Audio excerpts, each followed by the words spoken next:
Tips and drills out on the range, brought to you by Cap Off Training. Hi, we're on the range with tips and drills today. So what we're going to do is we're going to go over some of the real basic fundamentals. We're going to start off today just doing a basic grip. A lot of people have difficulty with just a basic grip, and getting a basic grip is going to help bring in your grouping a lot tighter. It's going to help your overall shooting and your overall control of the pistol. So I'm here today with Chris Mancebo. Hello.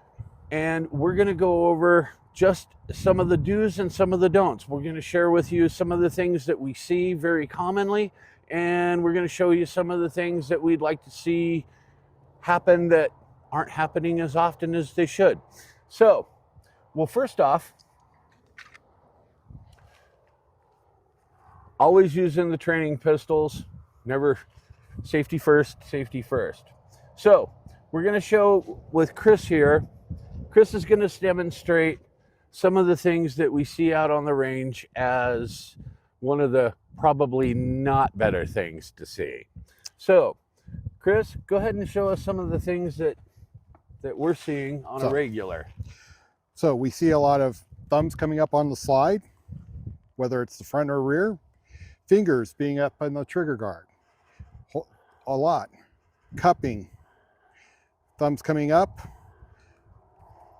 thumbs behind. That one's really going to hurt you if that slide comes back, and that's going to be a day at the ER rather than the range. We even have people who end up doing fingers front and back along the slide, which is fine if you're just posting up, but you still have the issue of potentially pushing either way when you're shooting your firearm. So these are just some of the most common ones we see. We see a lot of this, especially in the regards to revolvers. So we're going to go over how to establish a good grip. As you're looking at Chris's hands right now, like I said, this is going to be a bad day, and we're going to be spending more time getting stitches in our thumb than we are putting lead down range. So we're going to start off from the beginning of it. So Chris is showing you at this point how we have your high up on the back strap with your primary dominant hand. You're going to bring your support hand up, and you're going to bring them together. Now notice Chris has eliminated this gap right here. More often than not, one of the common issues, go ahead and there you go. The common issues are people will grab a hold of that pistol, and then you can see how that pistol grip there is actually exposed. We want to actually rotate our hands around so that we have full coverage of the pistol grip itself. Indexing your finger on this side, make sure that that support hand is coming around all the way around, and these fingers are overlapping each other. You're not going to want to have that finger up on the trigger guard. That's one that we see way too often. So you're going to actually bring that down. That support hand is exactly that. It's supporting that dominant hand. The other thing that we're looking for is we're looking to be able to stack our thumbs one on top of each other. When we were kids, we used to make the shadow puppets. And you remember when you made the butterfly? You stacked your thumbs on top of one another. I use a little analogy of a Bob Marley song that it used to be One Love, but I kind of changed it to One Thumb. One thumb. And that's what we're looking for, is one thumb when we're actually looking down the side of the pistol. Those thumbs are going to stack up on top of each other, and from Chris's vantage point, all he's actually seeing is one thumb stacked upon the other thumb. And that's the kind of grip that you're going to be hoping to get to at some point. One of the other things that we see quite commonly is people are putting a death grip onto this pistol when they're holding it. Yes, you're going to have some recoil happen, but that's what's going to happen. You need to be able to hold on to it comfortably enough to where you have control of the pistol, but not so tight that you're strangling it and creating an artificial shake because you're strangling it. I like to use the analogy of a pen. If you hold a writing pen, you're not gripping onto that writing pen so tight that it's just going to be locked up, and you're not going to hold it so loosely that it's just going to fall out of your hand. You want to have enough control of that pen to be able to comfortably write. The same thing goes with your pistol. You don't want it so tight that you can't do anything with it, and you don't want it so loose that it's just going to fly around. You want just enough control of that pistol that you have the control of it without it going one way or the other, but you're also relaxed. So, in my point of view, for me, typically we see a lot of people also hyperextending their shoulders and elbows to get that point for the recoil control. Now, this again is not the way, it's just a way of doing it. So for me, I tend to do a push-pull where my dominant arm is pushing with a slight pullback on my alternate with a good grip. That allows me to maintain a good constant pressure without, like Mike said, strangulating the gun.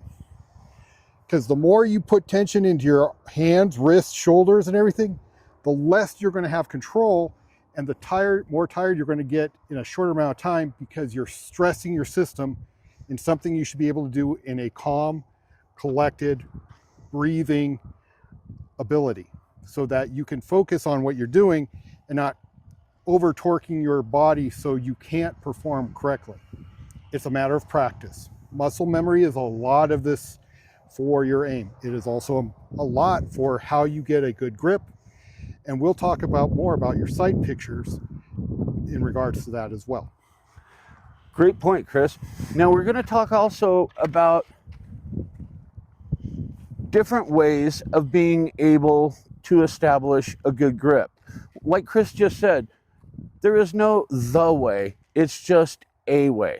And that's basically what we're offering up to you today, is a way of going about it.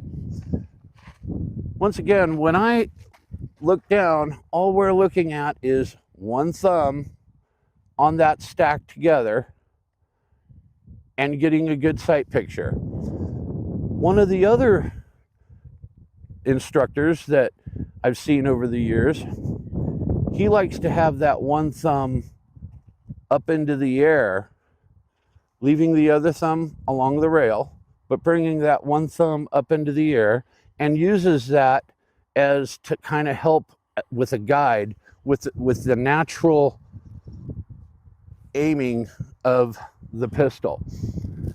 Like I said, it's a way, not the way. You have to find what works for you. But the important thing is to be able to find a proper grip that is going to help you to be able to bring those groups in tighter, to bring a better control with the pistol. And that's the main idea behind it. We have seen a lot of times where people will grab a hold and there's this gap in between the finger or the palms. We actually just want to rotate this hand around and close that gap to where we're making full contact all the way around the pistol grip with both hands. So we have that completely covered up. If you find that your grip is got some gaps in it, just simply rotate that thumb forward. See how my hand just kind of goes right forward, and then the other thumb just kind of goes right up and over it. So you want to be able to get a full contact all the way around the pistol grip itself. Getting yourself with a good index, getting yourself with good thumbs. Some people will even grab a hold of it and index both fingers around the pistol and continue their grip that way. If that works for you, then use it. Once again, just a way, not the way. But the important thing is that you just want to try and be able to get a good established grip. More often than not, we're going to talk to people about getting proper instruction. Spend some time with a certified instructor, have them work with you to be able to find out which way works best for you. And then enjoy your time out on the range, because that's what it's all about. Yes. Now, one other last thing is, we didn't bring this up right now, which I'm about to, is for the ladies. We now have a lot of ladies who are joining the shooting sports or being advocates of their own self-defense. And a lot of these women have long nails. My wife has long nails, and she hates when I tell her to do the gripping we've just told her. Again, there is things you can do for changing your grip. So most men hold their guns like this, if without long fingernails, not an issue. Now, if I was a woman who had even half-inch fingernails above there and I decided to put my palm in there, I may be hurting myself or putting more tension on my fingernails than that. So again, what you might want to just try doing, shift your grip just a little bit and try to put your nails more towards the base of the gun. So your other palm is actually resting over the top. It's the same configuration we've talked about, getting as much meat on there as possible so that your fingernails are not digging into your palm. You'll see it just takes some time getting used to putting your hands in that position and getting used to it. And you should see yourself have a better grip and better shot placement because you're holding the firearm better and your fingernails are something you're now used to dealing with. Again, practice makes perfect. Get used to handling it and getting that grip on there properly so the nails are not digging into your hand. So when you have an emergency or you need to do something, you're not grabbing, you're not jamming your hands in there, and you're not putting your fingernails in your palm in a stressful moment. Great advice, Chris. So the long and the short of it is, work on that grip. Find a proper certified instructor to be able to help you along with it. It's going to be well worth your time and your money to be able to get with somebody who's going to teach you the correct way rather than trying to do the trial and error and wasting time and money and frustration out at the range. Anyway, it's Mike and Chris. We're out on the range with tips and drills. Hope you enjoyed it. We'll see you out on the range. See you again. And that was Tips and Drills with Cap Off. Proceed to the next module to continue the course.